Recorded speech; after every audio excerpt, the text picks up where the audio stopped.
You ask Tiger to solve. This deals with linear equations with one unknown. The final result is y equals 7. Let's solve it step by step. Simplify the expression. Expand the parentheses. Simplify the arithmetic. Group all constants on the right side of the equation.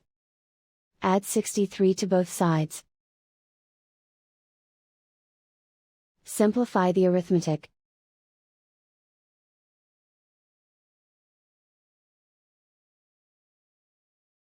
Isolate the y. Divide both sides by 7. Simplify the fraction. Find the greatest common factor of the numerator and denominator. Factor out and cancel the greatest common factor. And so the final result is y equals 7.